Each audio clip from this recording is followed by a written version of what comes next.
Yes. Nithyanandam to all participants, Nithyanandam to all of you. Yes. Let us now start our day with the grace and blessings of Swamiji for starting our day with the Nithyananda Yoga. So request all of you now to settle on your mats, sit in a cross-legged position with your head, neck and spine straight line. Bring the palms together in front of your heart, Namaskara Mudra. Close your eyes. Let us now chant to the Sadguru.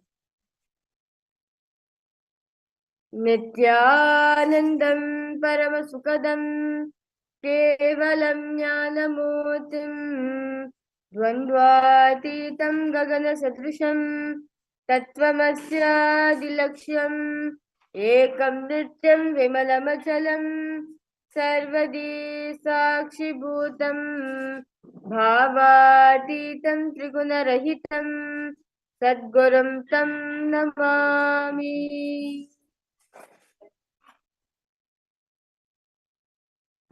The next is the Shiva Mula mantra, where we'll be chanting Om Ham Hum Shivaya Namaha 11 times internally. Om Ham Hum Shivaya Namaha. Om Ham Hum Shivaya Namaha. Om Ham Hum Shivaya Namaha. Om Ham Hum Shivaya Namaha. Om Ham Hum Shivaya Namaha. Om Ham Hum Shivaya Namaha. Om Ham Hum Shivaya Namaha. Om Ham Hum Shivaya Namaha. Om Ham Hum Shivaya Namaha. Om Ham Hum Shivaya Namaha.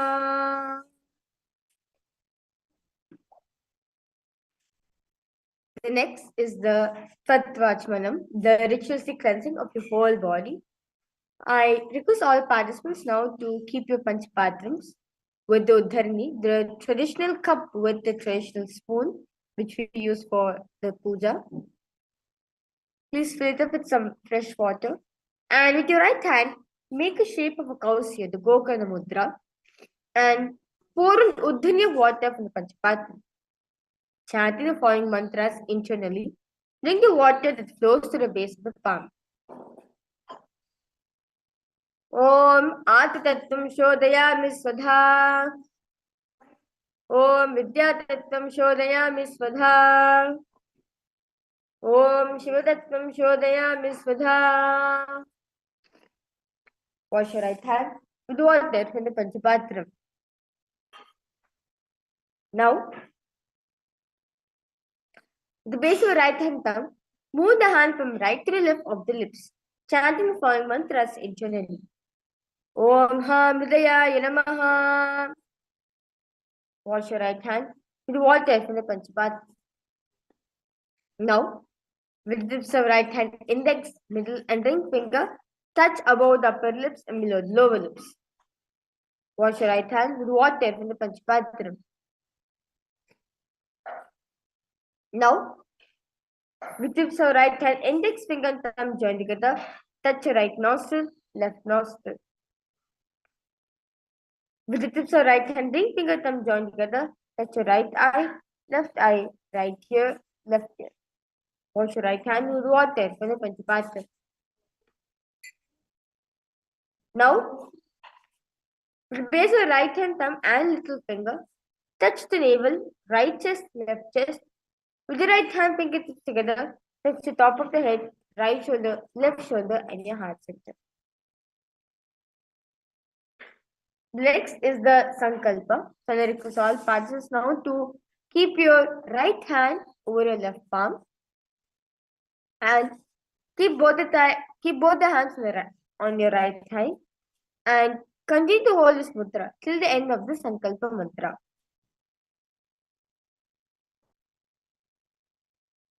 ममोपात समस्त दुरिताक्षयद्वारा भगवत् श्री नित्यानंद परम शिव प्रीत्यर्थम श्री नित्यानंदेश्वरी परम शिव शक्ति समेता श्री नित्यानंदेश्वर परम शिव प्रीत्यर्थम च शुभे शोभने मुहूर्ते अद्य ब्रह्मणः तृतीयपराध्ये श्री श्वेतवराह कल्पे वैवस्वतमन्वन्तरे अष्टाविंशतितमे नित्ययुगे प्रथमे पादे जम्बूद्वीपे भारतवर्षे भरतखण्डे मेरोः दक्षिणे पार्श्वे शकाब्दे अस्मिन् वर्तमाने व्यवहारिके प्रभवादीनां षष्ट्याः संवत्सराणां मध्ये शोभकृतनाम संवत्सरे उत्तरायणे श्रीलक्ष्मी वेंकटेश्वर ऋतौ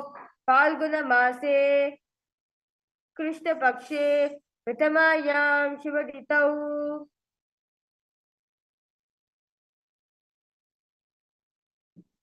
सोमवासरयुक्तायां हस्तानक्षत्र वृद्धयोग बलवकर्ण एवं गुणविशेषण विशिष्टायाम् अस्यां शुभतिथौ श्री कैलासोन्नतद्वादशान्त श्यामला पीठारूढ श्री मीनाक्षी सुंदरेश्वरा भिन्न स्वरूप परश्वपुत्र रत्नकुमार गुरुमन्यतुल्यावतार श्री पार्वती स्तन्यपान लब्ध दिव्य ज्ञान विश्रुत सकल निगमागम सारभूत द्राविड वेद प्रवक्त्रे श्रीमत् परम शिव करुणा समधिगत मुक्तामय चतुरश्रया नगीयमान छत्र चामर श्री चिन्ह काहलादि समस्त बिरदावल्यलंकृत ज्ञान विज्ञान चक्रवर्ती सर्वजन संग सद्यो निर्माण दीक्षा व्यापवर्ष वर्ष विश्रानजीभूत परमत गलभकेसरी शैव सिद्धांत स्थापनाचार्य श्री राजाधिराज पांड्य महाराज गुरु क्षपरशाक्यादि महांधकार निवारण ज्ञान भानो वीक्षणानर्हार ध्वजोच्छेदन पूर्वक श्रीमद् वृषभध्वज स्थापक शैव समय कर्त्रे सर्वज्ञ पीठारूढ़ श्री जगद्गुरु श्री ज्ञान संबंध देशिक स्वामी वागीश सुंदर माणिक्य वाचक स्वामिनाम अवतार भूत श्री ज्ञान संबंध स्वामी पुनरुद्धृत श्यामला पीठ सर्वज्ञ पीठ तृणवद्युत्तर द्विशतम गुरु महासन्निधान अर्णगिरि योगीश्वर परंपरागत अरुणाचल सर्वज्ञ पीठ गुरु महासन्निधान कैलास परंपरागत कांची कैलास सर्वज्ञ पीठ त्रयस्त्रिंशदुत्तर द्विशततम गुरु महासन्निधान नित्योत्सव नित्य मंगल नित्य कल्याण नित्य रचित कैलास परंपरागत आदि कैलास नित्यानंद पीठ महासंस्थान महासिंहासन पीठ कर्त्रे साक्षात् श्री परम शिव समुद्भूत कैलास परंपरागत वैवस्वतम निक्ष्वाकु हरिश्चंद्र भगीरथ श्रीरामचंद्र सूरसेना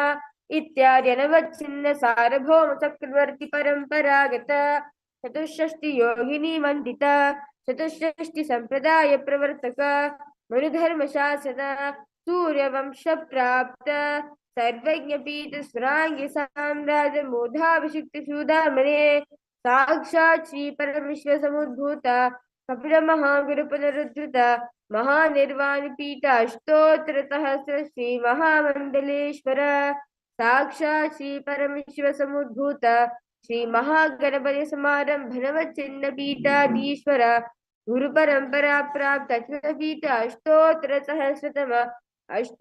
सहस्र श्री अचल पीठाधीश्वर धर्म मुक्ति स्वर्ग पुरस्मन पीठस्य त्रयोविंश गुरु महासन्निधान कैलास परंपरागत आदि पीठ सर्वज्ञ पीठ जगद्गुरु श्री कैलास पुनरुद्धारक श्री कैलास परमाचार्य श्रीमत् परमहंस परिव्राजकाचार्य वर्य सच्चिदानंद प्रणव स्वरूप श्रोत्रिय ब्रह्मनिष्ठा श्रीमद् जगद्गुरु श्रील श्री भगवत श्री नित्यानंद परम शिव श्री ज्ञान संबंध देशिक परमाचार्य स्वामिनां प्रीत्यर्थम तेषां पादारविन्दयोः भक्ति सिद्ध्यर्थम गुरुकृपा कटाक्ष सिद्ध्यर्थम क्षेमस्थैर्यवीर्यविजयायुरारोग्य ऐश्वर्याणाम् अभिवृद्ध्यर्थं धर्मार्थकाममोक्षचतुर्विध फलपुरुषार्थ सिद्ध्यर्थं समस्त दुरितोपशान्त्यर्थं समस्त मङ्गलावाप्यर्थं भगवत् श्री नित्यानंद परमशिव प्रसादेन सकुटुम्बस्य ज्ञानवैराग्य जीवन मुक्ति प्राप्त्यर्थं भगवत् श्री नित्यानंद परमशिव कृपा कटाक्षेन पूर्ण आरोग्य युक्त हृदगात्र यौगिक शरीर सिद्ध्यर्थं परम शिव शक्ति आविष्करणार्थं नित्यानंद योगाभ्यासं करिष्ये. Now, wash your right hand with water from the Panchapatram. Om Apaupasprisya.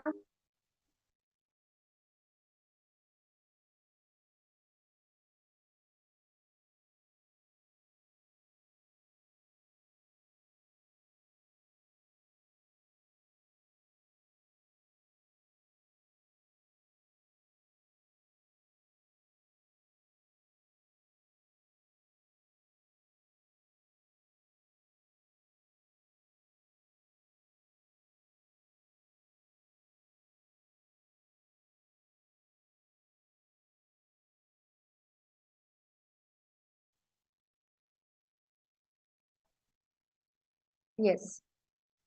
With the beautiful preparation all of us did for the Nityananda Yoga, let us now start the first asana of this beautiful sequence, which is Sukhasana. Now, sit in a comfortable cross-leg position with your head, neck, and spine straight line. Bring the index and thumbs together and place them on top of the respective knees. As you engage in the Mahamudra Bandhas, where you clench the perineum in, suck the full stomach in and up, and chin tucks to the chest in the Mahamudra Bandha. Visualize Paramashiva in your inner space. Repeat Soham in your throat center. Tatsukhasanamityuktam ashaktastatsamasuret asanam vijitam yena jitam tena chakatrayam. Now, bring the legs into Padmasana position. Bring the palms together and raise them above the head. As you keep the elbows straight and engage in all three bandhas, visualize Mount Kailash in your inner space. Parvatasana. Adavakshe Mahadeva Parvatasana Mangalam. Next asana is Halipavasana. Now, bring soles of the feet together in front of you and hook the left hand by the right in the Parashan Mudra and place the forehead on the ground behind the heels. As you engage in all three bandhas, gaze at the nose in Halipavasana. पूर्वं विरियाहु मे जानो उभय पगतली संपुतुथानो पिष्टि पचेदो वु करल्यावो दक्षिणे करसो वामगहावो. Now remain in the same position. Stretch the hands out in front of the feet. Cup the palms, making a hollow in the Nagi Pavasana. पूर्व विधि परियागानी चोहो ही कहून बनास्या लगाई हाथ आगाने धरती लगावे बसारे दो हाथ की अंजोली करे. Now raise your slow. Now hold the big toes with your index and middle finger. Stretch the legs straight out, then upwards and cross them back into Padmasana position. As you lean forward and down onto your elbows, engage in the Mahamudra Bandha in Kokilasana. Atanyadasanam vakshe yena siddho bhavenraha akasmad vayu sancharam kokilakyasanena cha. Now, place one ankle on top of the opposite knee and hold on to the opposite elbows. Now engage in the Mahamudra Bandha. Rotate the arms in circular manner, in circular direction. Gaze at the nose in Nithyananda. Goda Bamba Padiki Ashmahi Soya, the Charnako Varilo Taprikula Pasamoya. Now, press the hands into the ground, lifting the hips up high in the air. Now lower the head and the chest, scooping the body forward and down again and again as you visualize yourself as an elephant. Gajasana. निब्जं पादाग्रे भूमौ कृत्वा लम्भीभूय मस्तकाग्रे निधाय नितम्बं मोदमुन्नमय्य नाभिलक्ष्यं भूमौ नासिकामानीय.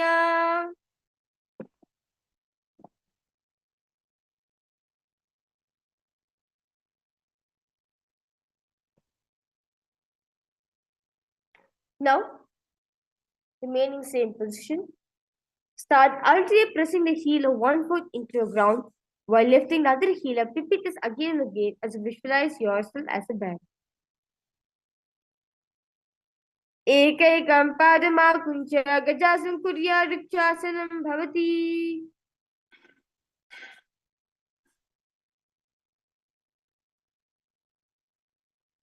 Now, stand tall with the tips of big toes on the ground. Keep the head, neck, and spine straight line. Bring the index, middle, and ring finger to the heart center in the Hridaya Mudra. Vaishasana. केशेन पादयुगलं भद्रा तिष्ठे धोमुखः अथवा ईशावक्षे यकृत्वा सत्यवान् भवेत्.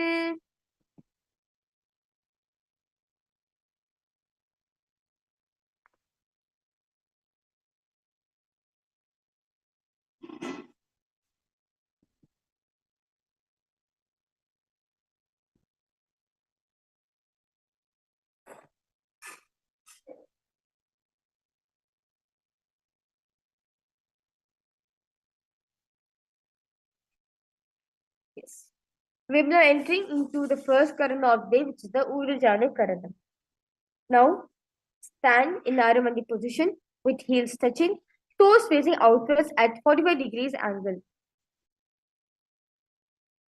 Now, keep one knee bent and place both the hands at the chest level.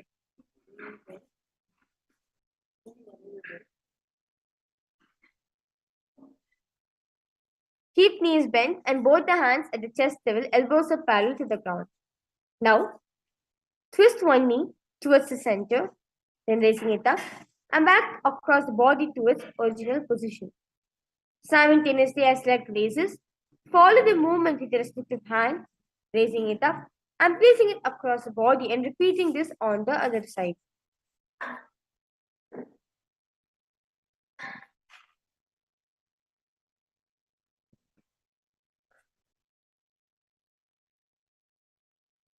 Now, interlace the fingers from outside in Sarva Shankara Mudra. Hold onto your knee, pulling it up towards the chest. As you keep the spine straight, engage the Mahamudra Bandha. Ekam janursiya lingya statavyam balalinganam bhavati.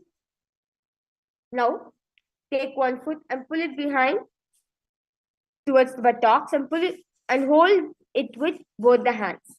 As you keep the head, neck and spine straight line, engage the Mahamudra Bandha, visualize Swamiji in your inner space. सित्वैकस्मिन् पादतले कराभ्यां वेष्टयेतुलं पृष्ठे संस्थाप्य पादपीडनमासनम्.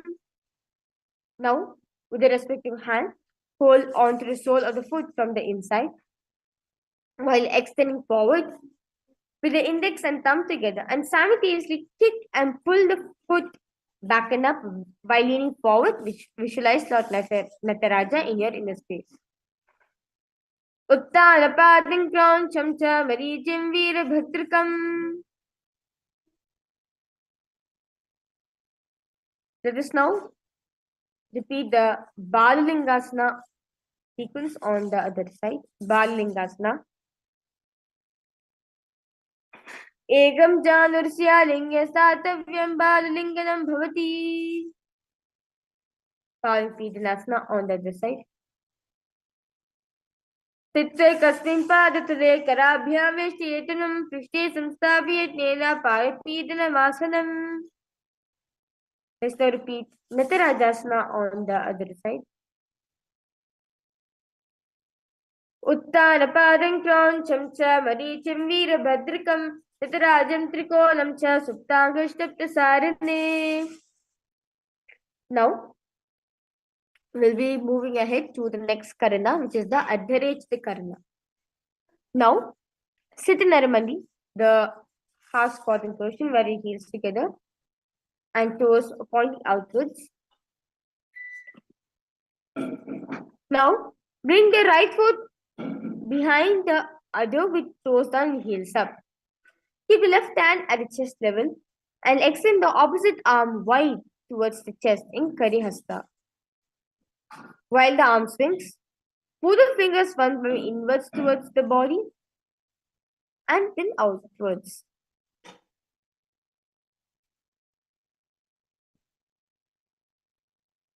Now, as you place your right hand over your nose, uncross your ankles and repeat this on the other side.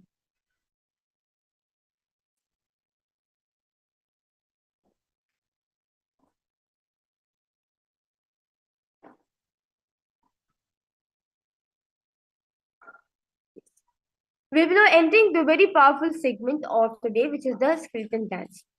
So I now request all participants to close their eyes. Visualize yourself as pure skeleton. Nothing else is there in your system. Just pure skeletons is there. And shake your body as intensely as possible.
Yes.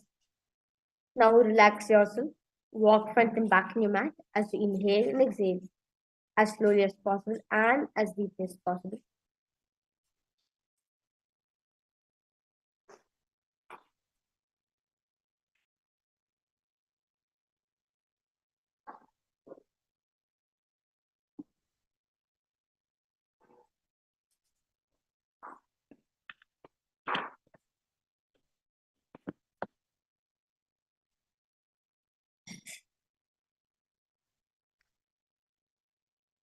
We'll be now entering to next karana, which is the Kati China karana. Now, sit in Narmandi, the half squatting position. Bring the hands above the head with arms crossed and palms facing backwards. Now, move the hips to one side and simultaneously uncross the arms wide above the head. Come back to the beginning position and repeat this on the other side.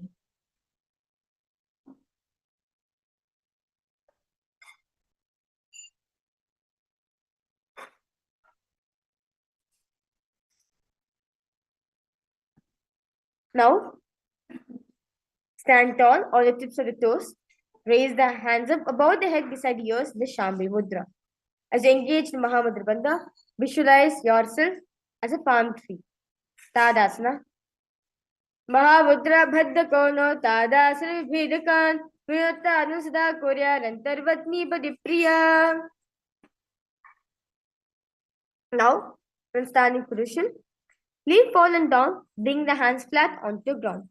As you engage in the Mahamudra Bandha, bring the forehead towards the knees. Mahamudra Bhaddakono Tadasni Bhedakalva Tanvida Korea Rentarvatni Padipriya.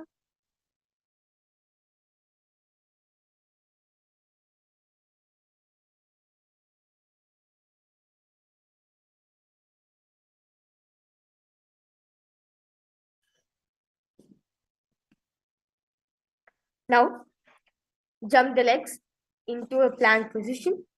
Now, slowly tuck the chin to the chest in Janarbandha or rotate the head from side to side. Shavasana.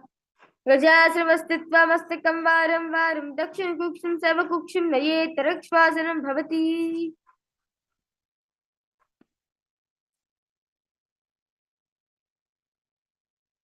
Now, lower the entire body onto your mat.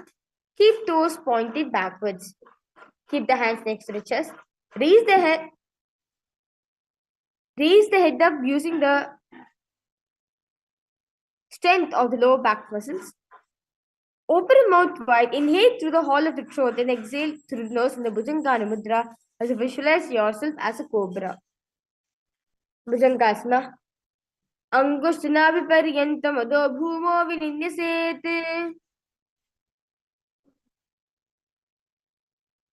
Now, raise yourself to a plank position. Alternate bringing one knee in towards the chest, back and forth in Shavasana.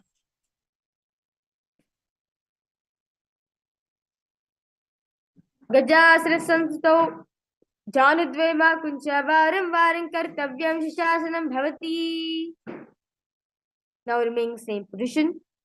Place one foot in between the two hands and simultaneously jump to one foot back and bring in the other foot in between the hands. Repeating this structure.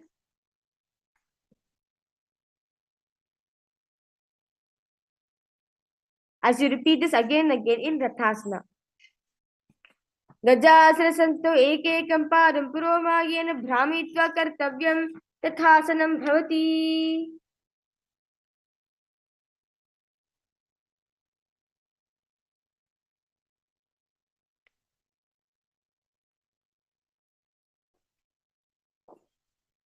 Now, the next asana is Virabhadrasana.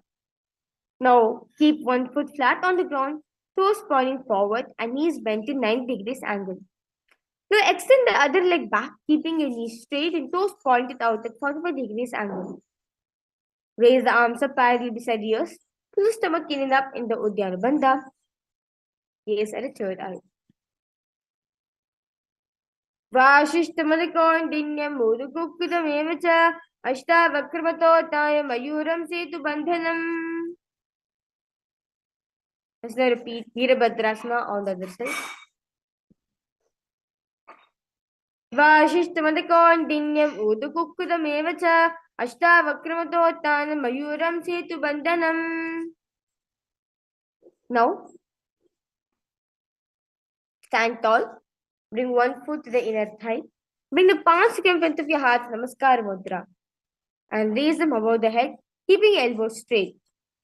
As you pull the stomach in and up in the Uddiyana Bandha, gaze forward. Vrikshasana. Vamora desecha yamyam padam nidhayitu. Now, place one foot at the opposite hip. Bring the palms in front of your heart, Namaskar Mudra. In Garudasana. Garudasana Mavakshe Yene Dhyanam Sirambhavi Sarvadoshat Nirmukto Bhavatiha Mahabali. Let's now repeat Vrikshasana on the other side.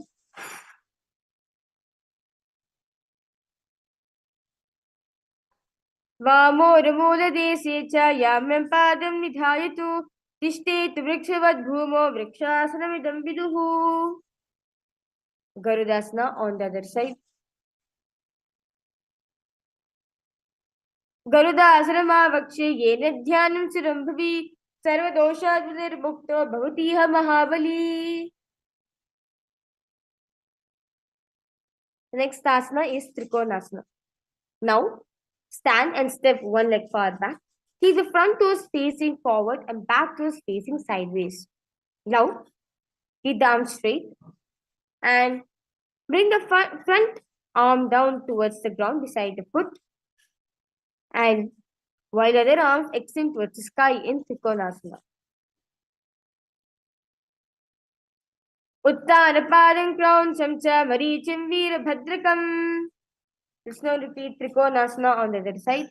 Trikonasana. Uttanapadam Krauncham cha Marichim Veerabhadrakam. Now, we will entering to next Karana, which is the Nikotaka Karana. Now, sit in normally the half squatting position. Bring the hands, raise the hands to the chest level, and palms are facing each other.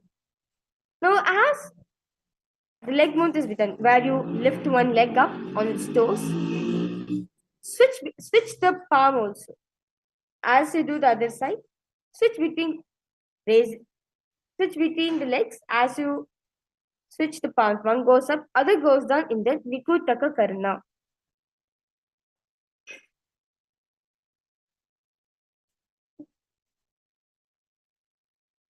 Now, lower onto your tips of the toes. Place perineum on back of the heels. Keep the knees and palms together in Angushtasana.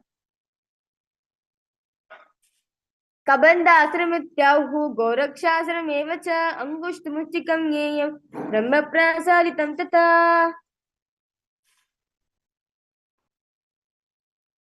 Now, from tips of the toes, extend one leg straight out, heel down and toes up.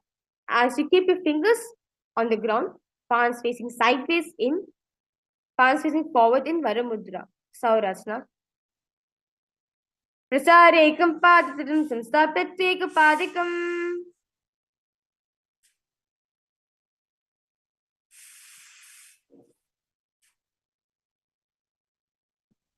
Now, remain same position. The respective hand, reach forward and hold onto big toes with your index and middle finger. As you keep the opposite hand on back of the heel. Vidyanasana. Gulpasito padamekam prasaryat padakam sanpashedat karena. Let's now repeat Saurasana on the other side.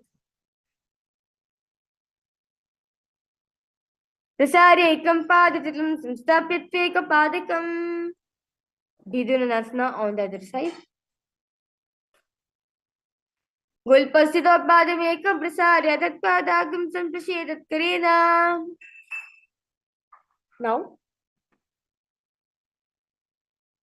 Now keep toes on the ground, place perineum on top of the heels. Now maintain a gap between the legs and back of the hands resting on the sides. As you slowly tilt the head down, gaze to the gap between the palms in Brahmajaran Kushasana. Do panapani hoi vese, edi do gudani vese, korapagatel yanki mahili, ayasamahi shemili. Next asana is Kapilasana. Now, place knees on the ground with toes tucked behind you. Place perineum down on the heels.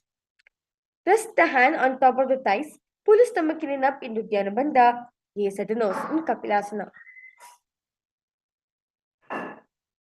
Ubhe pagatale samate herave, tunako mahili ko rivilave, panapani kudoi vese, eri dovu joni nivese. Now, remain the legs in same position.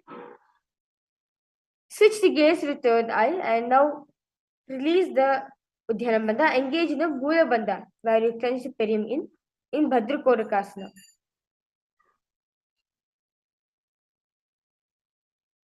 Dovu Pagatri Samdakare Koravali Bhupadare Koravali Rake Ese Tabrumula Dvarit Kivese. Now, remain same position. Slowly lift the knees up from the ground and bring the thumbs and little finger together and opening up the palms in the Padmudra. Raise the arms straight above the head.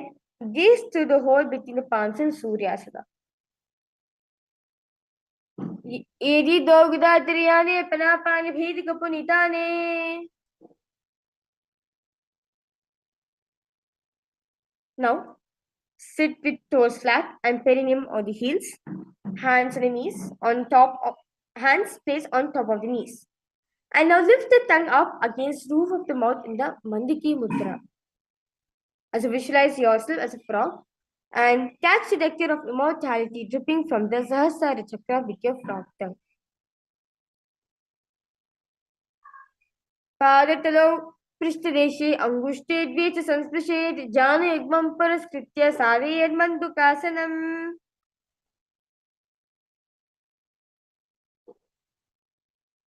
Next asana is Uttana Mandukasana.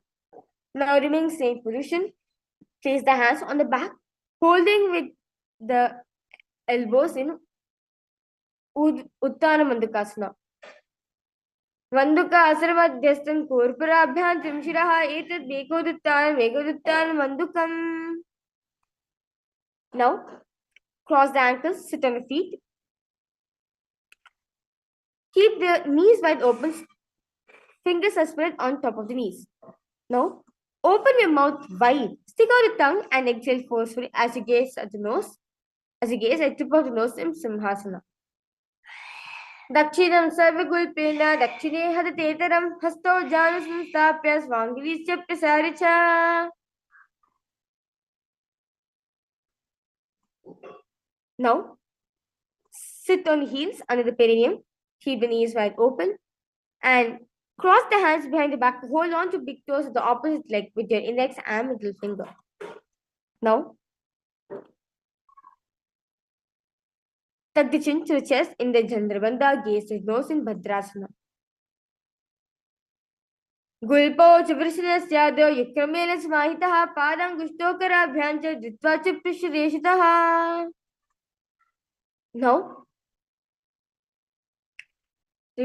now squat and feet flat on the ground, knees wide open. Bring the arms in and around the back and interlace the fingers behind the neck in the Parshamudra. As you gaze the nose in Kakabhushanti Asana. Pratame Vaisi Kogratane Davu Hadvagami Chaane Diniko Godani.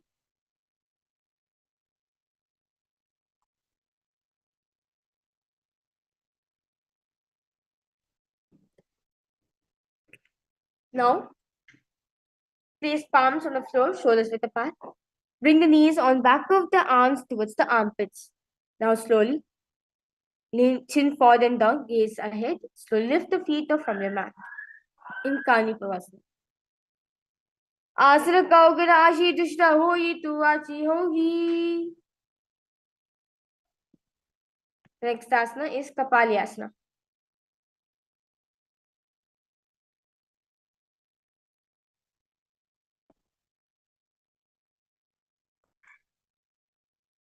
Now, place hands on the ground, shoulders width apart. Bring the top of the head on the ground, forming a triangle between the hands and your head. Now, bring the knees onto your elbows, hips over the shoulders, and straighten the legs up, gaze at the nose in Kapalyasana. Sisasisha dharti teki pagudogu biliva ujagu kare. Now relax yourself. Now, squat and toes with legs together. Twist the body and place both the hands to one side. Now, align the elbows with the knees and the hip. Lean onto the arms and balance. Extend the legs to the side. Gaze at the third eye. Parshamayurasana. Mayuram dandavat kuryan mayuram dandanamakam. Let's now repeat Parshamayurasana on the other side.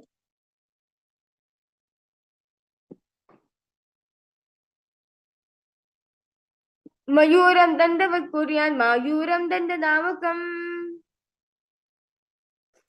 Now, place both the hands to the ground, shoulders width apart. Stretch the legs back straight into plank position, the Tarakshasana. Now, step one foot. Now, step 1 foot outside your respective shoulder. Bring in the other foot between the hands, gaze at the third eye. Bharaganathasana. Asana Kagana Piti Jayi. Let's now repeat Bharaganathasana on the other side. Asana Kaurapiti Jayi. Now, in from Tarakshasana plank position, place forearms on the ground, walk the feet forward, raising the hips up high, and slowly lift the chest and head up gaze at a third eye. Unnakapitasana. भून्यस्तो जाननी हस्तो चतुष्पद वाल्मकम् उत्तावितांगिरिकुलं कटिस्थलमभिरुका. Next asana is Vashishtasana. Now from Tarakshasana, rotate the body onto one hand and raise the opposite hands up, keeping a balancing hand directly beneath the shoulder. Raise the hips, gaze towards the sky in Vashishtasana. ऊदकुक्कुरभाशिष्ट Marichi हलमत्सिकं परिविदं चोदरस्य विविधं धनुरासनम्. Let's now repeat Anjaneyasana on that side. Let's now repeat Vashishtasana on the other side. ऊदकुक्कुरभाशिष्ट Marichi हलमत्सिकं.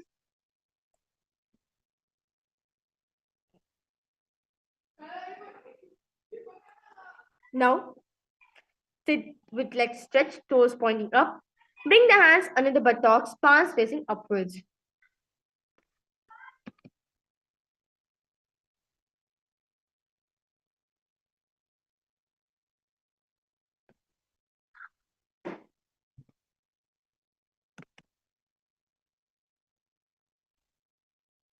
Now, keep the spine straight, elbows to the body. Tuck the chin to the chest in the Janandra Bandha, gaze at the nose.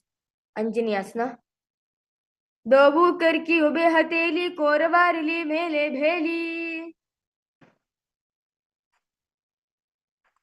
Now, remain in the same position. Bend forward, lean the chest forward and down, head to the knees. Now, hold the big toes with index and middle fingers in the Prana Mudra. As you engage in all three bandhas in Paschimottanasana. Janu parilalatam tu paschimam tanamuchyate. Now, raise up, sit, remain in the same position, clasp the hands behind the head, lean the chest forward and down, bring the head to the knees, engage in all three bandhas. As you visualize Mother Kali in your inner space. Ugrasana. Tapanipyandritam dhritva janupari shronuset asano gramitam proktam bhavedana deepanam. Now, sit with legs extended. Bring one heel to the groin, knee raised. Reach the arms in and around the raised knee and clasp the hands behind the back in the Shambhu Mudra. As you bring the chest to the thigh, hit to the knees, visualize Sage Marichi in your inner space. Uttarapadam Krauncham cha Maricham Veerabhadrakam Natarajam Trikonam cha Suptangashta Prasarine. Now, let the raised knee fall to the side on the ground. Reach and hold onto your foot, keeping your legs straight. As you bring the chest forward and down, engage in all three bandhas, gaze at the nose.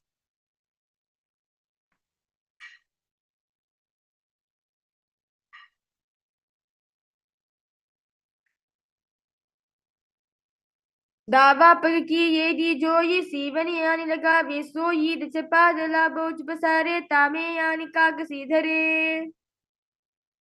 Let's now repeat Marichyasana on the other side. Marichyasana. Uttar padam krauncham cha marichim veerabhadrakam natarajam trikonam cha suptangashta prasarine. Mahamudrasana on the other side.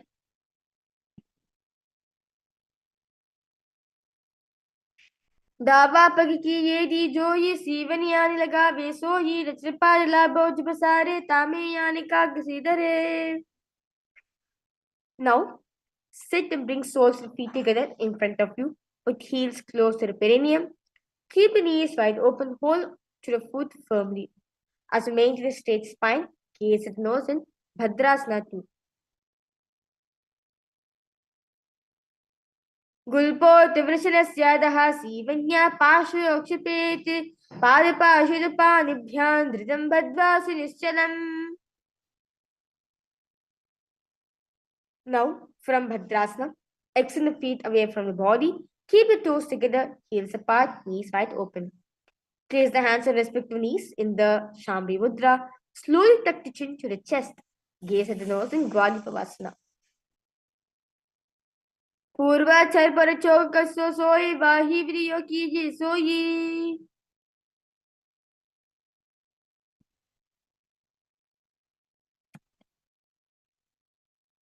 Now, remain same position. Hold the soles of the feet, lean forward and down. Bring the forehead to the feet, gaze at the nose in Joni Asana. दोहु पगतली संबद करे येद मेरी के दिंगदरे अर्थात को अंतराशे लाद पगतल्यम उपरिधाशे. Now remain same position. Lean forward and down. Extend the hands out wide, palms spread on the ground. As you bring the forehead to the ground behind the heels, gaze at the nose. Nirgipavasana. पूरबबिधि परिपगतली संपूर्ण शोल येरी मिली राशे एजासो माहिनी कानी अघुर दो आतरे लीलाद धरती लगावे. Now, raise your slow. Bring the arms below the shin. Extend it out and keep palms facing upwards. Bring the forehead to the ground, above the feet. Bring the toes near the throat, gaze at the nose in Siddha Samadhi Asana. दोवो पगतली संपद करे सोले में दागा में दरे Angola आतंत राशे AD को ऐसे विदा के. Now, raise your slope. Now hold the soles of the feet. Hold the feet and open them up. Bring the soles towards the sky and keeping back of the hands on the ground. Now press the elbows onto your thighs towards the knees. Gaze at the nose in Chinakipavasana. दोहु पगा की ये दी धरती भगवा में लगावे. Now remain the legs in the same position. Place hands on the knees and gently press them to the ground as you engage in the Uddiyana Bandha, where pull the stomach in and up. Gaze at the third eye in Charapada Chokasana. दोवो पगतली संबद धरे आगा नेकर jar पसारे.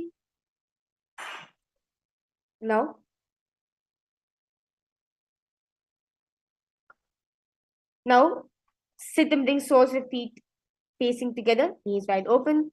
Lift the heels up, bring the toes down onto the ground. Keep the knees on the ground. Pull the stomach clean up in the Uddiyana Bandha. Place the hands to respective knees in the Bindu Mudra. Bhairavasana. Gulpo sampir chanyonyam yukkamenotam shanaihi janva pachkito hasto dandavad bhairavasanam.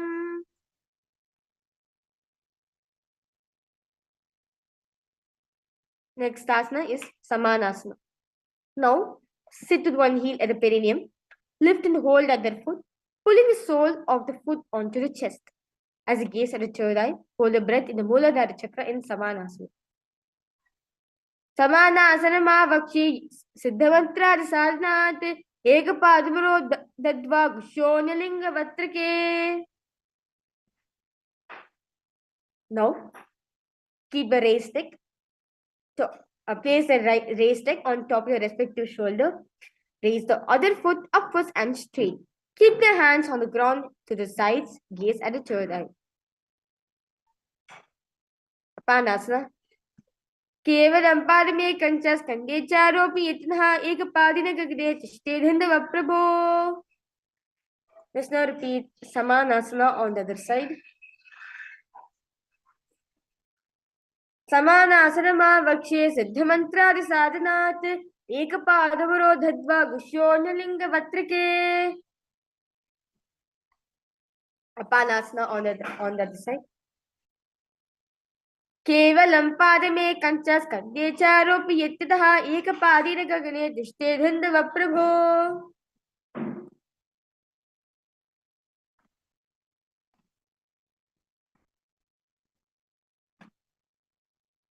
Now, sit and cross one leg over the other, aligning the knees at the center of the body. With the feet by the opposite hips, place both the hands on top of the stacked knees. Gaze at the nose in Gomukhasana. Sabye Dakshina Panto Prishtapashi Niyojaye Dakshibrita Sabyam Gomukam Yata.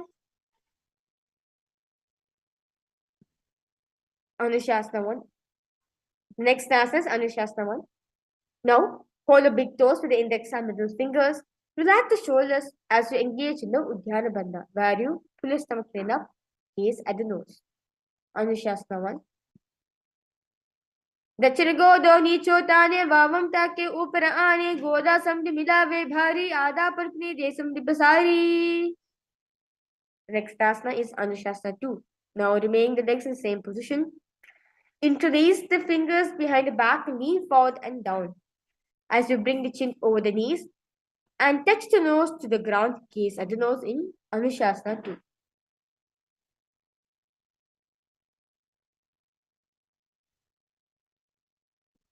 जीमना गोदा की संधि वृद्धा गोदा की संधि मिलाई राशे. Now sit on the ground with one knee heel pressed against the perineum. Keep the opposite foot on the ground in front of the other. Keep the spine tall, chest out, hands on respective knees in the Shambhala Mudra. Gaze at the third eye. Garudasana 2. दावा पगमोरी एरिये माहिलंग गुल्प मूलद्वार नीचे दे बेसे जीवनी पगथली धरती ते गोदा ऊंचो भौराशे.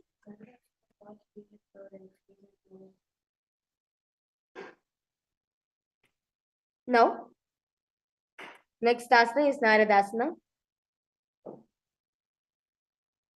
Interlace the fingers behind the neck in the Parashamudra. Fist outside to the raised knee, gaze at the third eye. As you visualize Sage Narada in your inner space. Naradasana.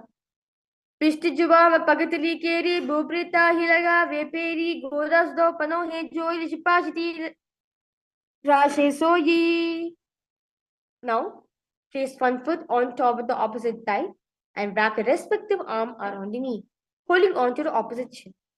Now, extend the opposite hand straight and hold on to the respective toe with the index and middle fingers, gaze at the nose. Vajrapedikasana. वामेन वामङ्गुष्टन्तु गृहीतं मत्स्यपीतकं योनिवामेन सम्पीड्य मेद्रारुपरि दक्षिणम्. With that, let's now repeat the Gomukhasana sequence on the other side. Gomukhasana.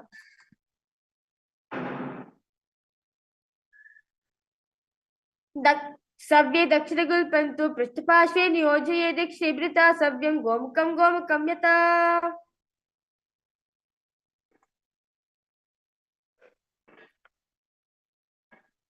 Let's now repeat Anushasana 1 on the other side as visualize Rishika Anusaya in your inner space.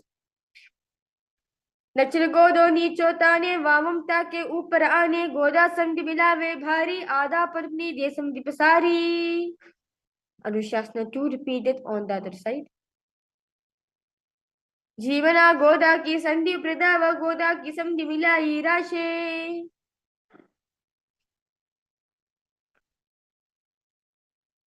Garudasana 2 repeated on the other side.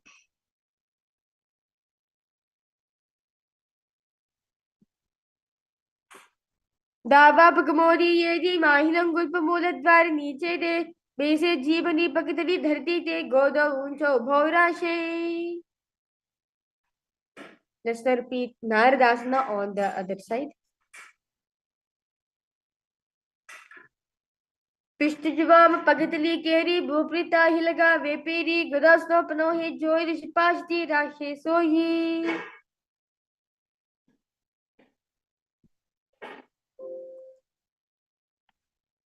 Let's now repeat Matsyapitakasana on the other side. वामेन वामङ्गुष्टन्तु गृहीतं मत्स्यपीतकं योनि वामेन सम्पीड्य मेद्रारुपरि दक्षिणम्. Next asana is Matsyendrasana.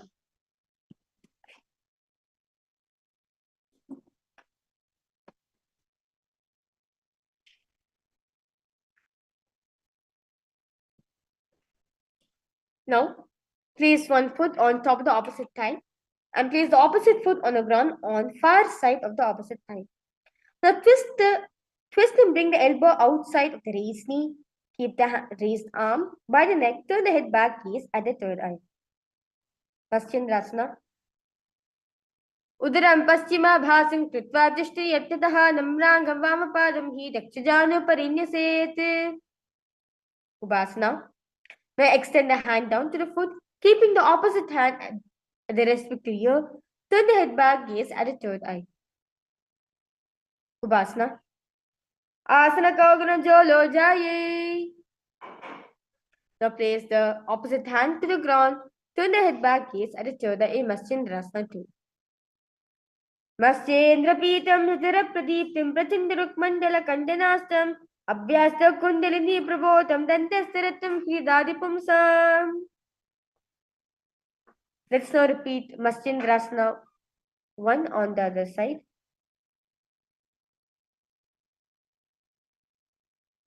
Udaram paschimabhasam kritva tishti yattataha namrangavamapadam hi dakshajanu parinyaset. Kubasana on the other side.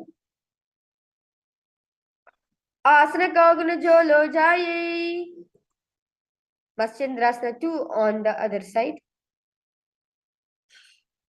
Maschendra Pitam Jadara Pradiptim Prachindaruk Mandala Kandanastram Abhyasda Kundalini Prabhotam Dandasaratam Hridadipumsam. Now, sit and place feet on top of the opposite thighs and place palms on the respective knees.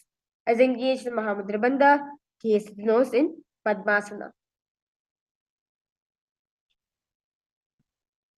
Asanam Dvidam Proktam Padmam Vajrasanam Tatha Udvoy Parichedate Ubhe Padatriyata.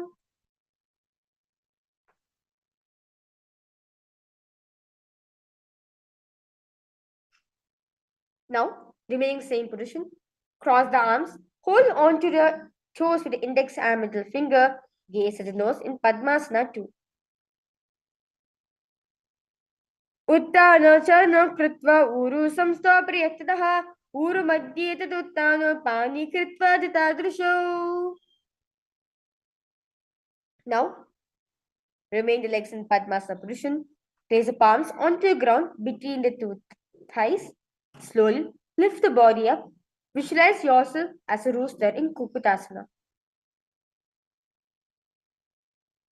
Padmasanam sasanstapya nano vorantare karo.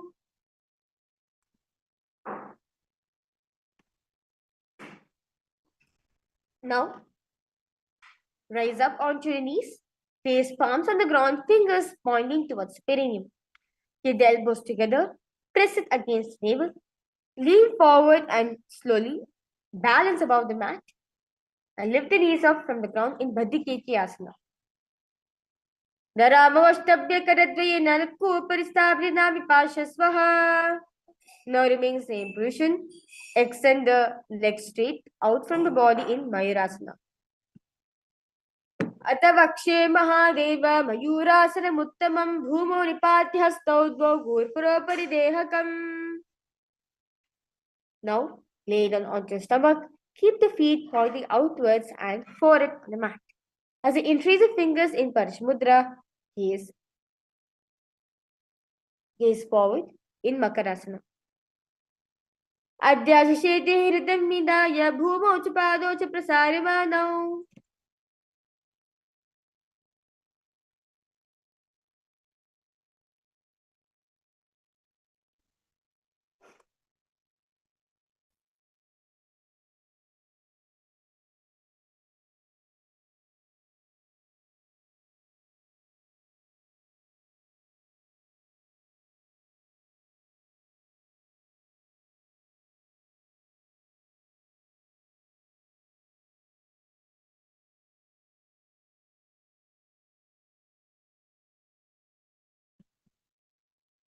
Now, lay down on your stomach.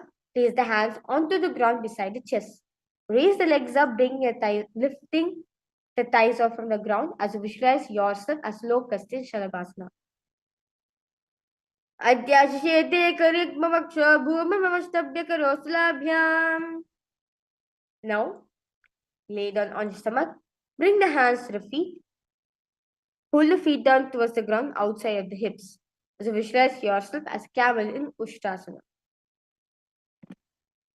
अध्याशेते पदयुग्मवश्यं पृष्ठे निधायापितं कराभ्याम् आकुञ्चयेत् सर्वोदरासिगाद मुस्त्रिञ्च पीठं योगिनो वदन्ति.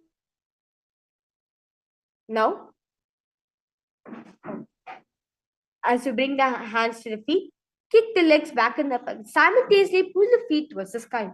Now lift the chest off from the ground, raise the head up, gaze at the Toda in Dhanurasana.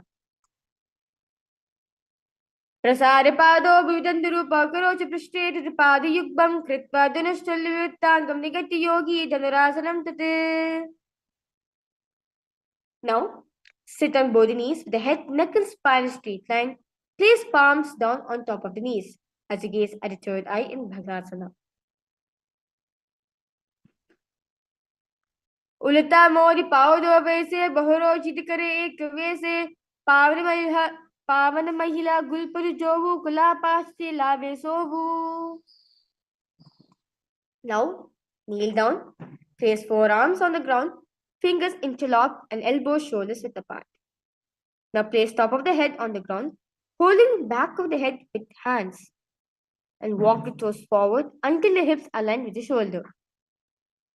Now slowly lift the feet up, keeping the knees bent together against the chest, touching the chin, gaze at the nose. Gohyasana. दो हाथा की कहू निजोई प्रह कला ये जाने दो ही पिष्टि अंग्र की जाने सबले भू परितानो. Now remain same position, extend the feet straight into the sky in Sirsasana. Viparitam mandalam cha devihitam minaha dandasadam vita proktam viparitopaveshane. Now relax yourself. Sit with hands behind the calves and stretch the legs out. Now bring the forehead to the knees and come to vertical position with your legs in Podyasana. दो हाथ गुबार आने गोदा तेरे कागसी थाने.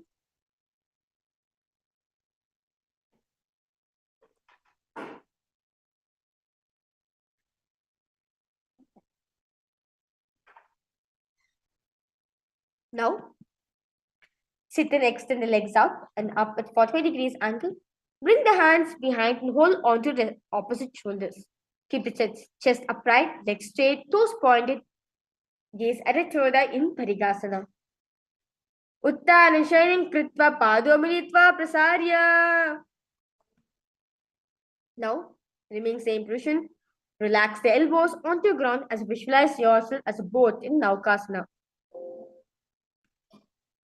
उत्तान शरीरं कूर्पराभ्यां भूमिमोष्टभ्यस्तो नितंबं निधाय.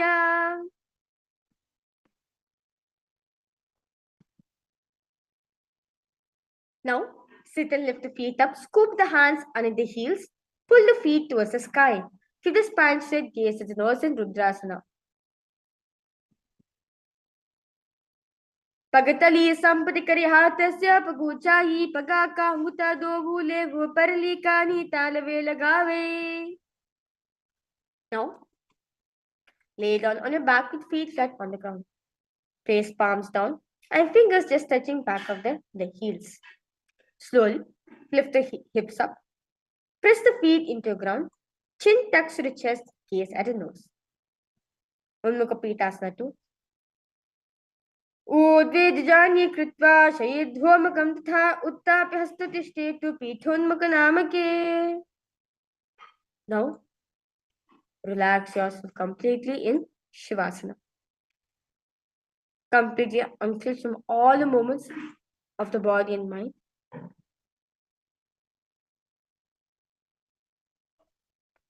Visualize the supreme path of Hinduism is liberating you. Shavasana. उत्तानं शववद्भूमौ शयनं तु शवासनं शवासनं शान्तिहरं चित्तविश्रान्तिकारकम्. Continue to repeat the Mahavakya in your inner space. Paramashivoham